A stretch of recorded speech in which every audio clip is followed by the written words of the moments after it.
In the last part of Understanding Vagabond, we covered the first Yoshioka arc. In case you have forgotten, or you just haven't seen it, let me do a quick recapitulation to know where we left off. Musashi was fighting Shichiro, but their match ended abruptly because the latter decided they would continue in 1 year from then, as they were both extremely close to fainting and the Yoshioka school was on fire. Knowing his condition, it was obvious that Musashi wasn't going to last much longer before blacking out, and although the manga doesn't show it, he did black out. Musashi wakes up. The first things he sees are a bearded man and a young boy. The man ends up being Takuan, and the boy, Jotaro, was the one who nursed him back to health. This kid, Jotaro, deeply admires Musashi and wants to become his disciple. But Musashi tells him he does not accept the students. He believes he has enough problems alone. If he were to take Jotaro on his travels, his progress would be much slower. And that's all Musashi cares about, his swordsmanship. But Takuan, who was hearing their conversation, starts advising Musashi, as he always does when they meet each other.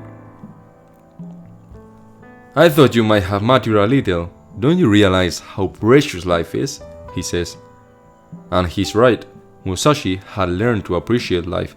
He had decided he deserved to live and to be happy, as we saw in the first part of Understanding Vagabond, but he had always been careless. He had solved many internal problems that morning in Miyamoto with Takuan and Otsu, but his bravery, bordering on the absurd, was still an intrinsic part of himself. "The world is full of strong men. Does that scare you?" asks the monk. "No, it invigorates me." Takuan asks Musashi about Otsu. If you don't remember, Otsu was Musashi's childhood friend and the only person he could trust. It's heavily implied, even by this time, that the two love each other, but Musashi did not allow her to travel with him. He rejected her, just as he has just done with Jotaro. Takuan is really surprised when Musashi tells him he's not interested in what has been of Otsu's life, but as we know, that is not entirely true, because he got tense when the monk mentioned her name. And Takuan even says that he called for her in his sleep. The next night, Musashi keeps dreaming about a naked Otsu and wonders what's wrong with himself. He chose not to travel with her, because as much as he appreciated her, he appreciated even more a life following the way of the sword. But now, his mind cannot forget her, and she is not even there. But let's do a quick pause of Musashi's story to see what has happened with the Yoshioka disciples after the school fire. When Gion Toji and Yoshioka Sugiyuro found out about the fire at the school, they reacted, but in opposite ways. Toji was so angry he could not breathe. He swore he was going to seek retribution for the Yoshioka school. He would find Miyamoto Musashi, and he would not fail to kill him. Now, he was an assassin for the Yoshioka, and Musashi would not be able to escape him. Seiyuro, on the other hand, was as calm as one could be in such a situation. Any person who didn't know who he was would have never guessed he was the head of the school that was being burned to ashes. He stoically took the decision for his men to tear down what was left of the school, so the fire would not spread to the neighboring buildings. On the next morning, then Shichiro took the opportunity to take a 1-year trip following the warrior's pilgrimage, the same thing Musashi had decided to do. His first stop would be the invincible Yagyu Sekishusai. This is also one of the swordsman masters Musashi intended to fight, and one we will see more of in following arcs. Then Shichiro considered Yagyu to be the only person he could learn from after his father's death. And now, let's continue with Musashi's story. Musashi rejects the idea of taking Jotaro as a disciple once again, and that reminds Takuan of the time he did the same to Otsu. Takwan starts making fun of him and his quote-unquote always trying to be tough attitude, trying to teach a lesson to Musashi, but Musashi is desperate, and even though he's extremely ashamed of doing it, he asks Takwan for advice of how he can deal with his dreams about Otsu. So you think about her a lot? I think about her all the time. Musashi can't even look at Takwan in the eyes when saying it, but he really needs the monk's advice. Takwan is delighted after hearing this. He says that Musashi has become more human since he last saw him. Takwan also declares that even him could cut down Musashi, given his current confused state. Musashi does not believe what he hears, but Takwan proves it. He does so by picking up 2 sword-shaped sticks from the ground. He gives one to Musashi. If someone like me can cut you down, you will die before you ever see Otsu again. Takwan tells Musashi they should have a match, but Musashi feels he's being underestimated. I am not 17 anymore.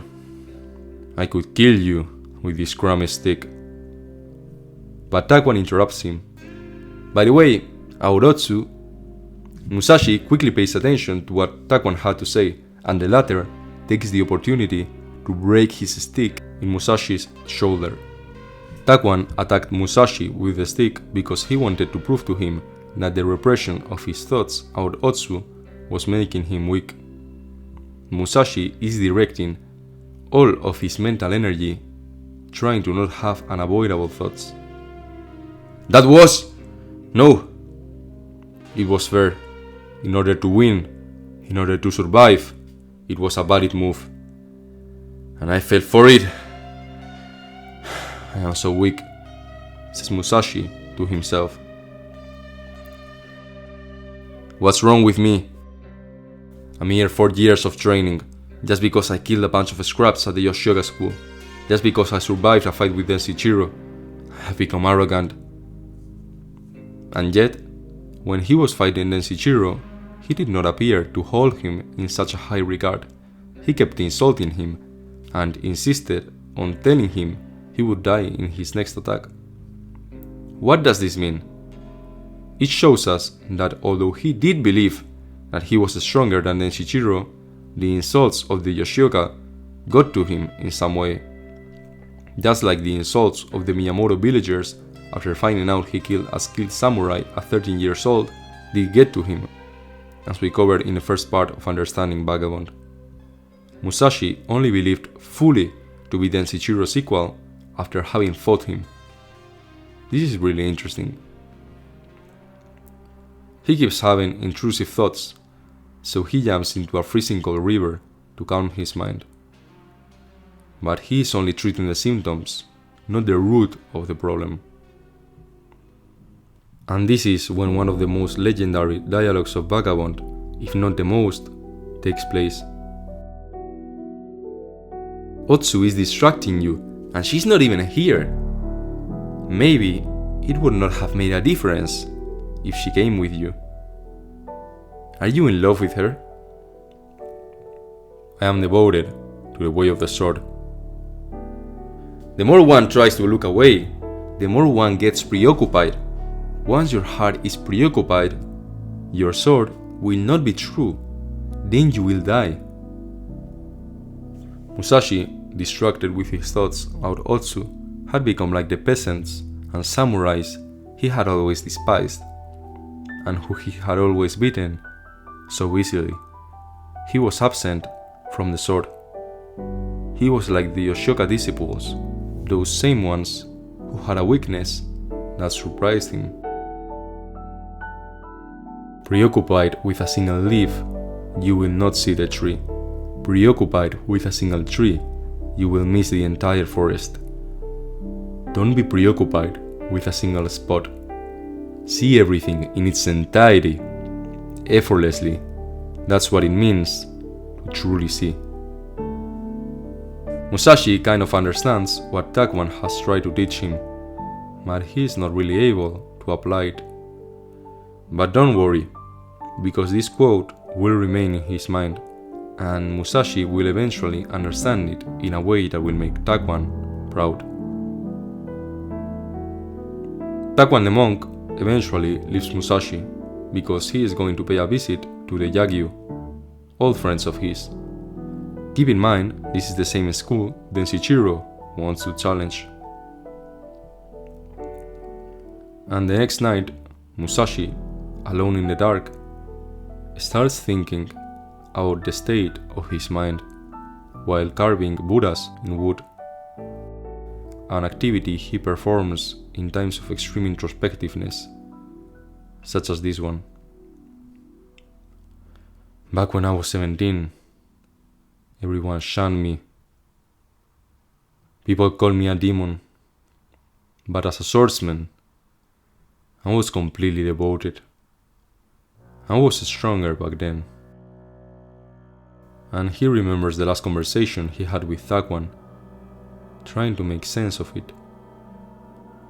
These wicked thoughts, they are distracting me from the way of the sword. Wicked thoughts? Are you suggesting Narotsu is wicked? Answers Takuan. No! I did not say that. It's just that my thoughts about her are... Your thoughts are not wicked. They are perfectly natural feelings. You think these feelings go against the way of the warrior, but they only get twisted and bent out of shape when you repress them and try to keep them contained. Musashi, you are the man who drives himself to all manner of extremes in pursuit of the way of the sword. You are also the man who dreams of Otsu and agonizes himself over it. All those men are aspects of yourself. They are all a part of you. Be aware of yourself and accept yourself as you are. That is where your training should begin. Musashi puts into practice what Takuan taught him. He does not repress his thoughts about Otsu anymore, nor does he try to deceive himself into thinking that he does not miss her. He had been involuntarily collecting those emotions for so much time that when he finally freed them, they overwhelmed him. Musashi goes through a night of extreme torment, but he manages to make it through. After having resisted all his suffering in the darkness of the night, Musashi feels renewed the morning after his breaking point. He goes to a jelly river to focus his mind and train. Seijuro, then Shichiro, I will defeat both. I swear it, I will defeat them. The stronger, the better. I need to find strong opponents, and I will win, no matter what. I am going to become invincible. And this is when Musashi finds out about something quite funny. Funny for us, but not for him. Although Takuan and Musashi parted in separate ways, Yotaro followed Musashi without his knowledge. The boy is really determined to learn under him. Musashi is surprised Yotaro followed him all this way, so he asks Yotaro whether he has any parents to come back to, but Yotaro doesn't have any parents. Yotaro tells him he wants to become strong, to be able to survive by himself without anyone's help. That's why he wants to become his disciple. Musashi, having opened his mind after putting into practice the lessons from Takuan, can relate to Yotaro, and it's really easy to see why. Yotaro reminds him of himself when he was his age. Although he never had a person, a context, or a situation similar to Yotaro's, where he had a positive parental figure such as himself now, to which he could bend to. But he can still accurately recognize the feelings and fears Yotaro is dealing with, and he now feels mentally strong enough to help him. He pats Yotaro in the head while he is crying and tells him to become strong together. He invites him to come along to the Hozoin temple, his next stop. Musashi has finally recognized his need for others. He is at peace with that, at least for now. It is a milestone of his life journey. He has learned how he can recognize, understand, and dominate his own emotions. Otherwise, they would have destroyed him from within. With his mind focused, he can finally continue his journey.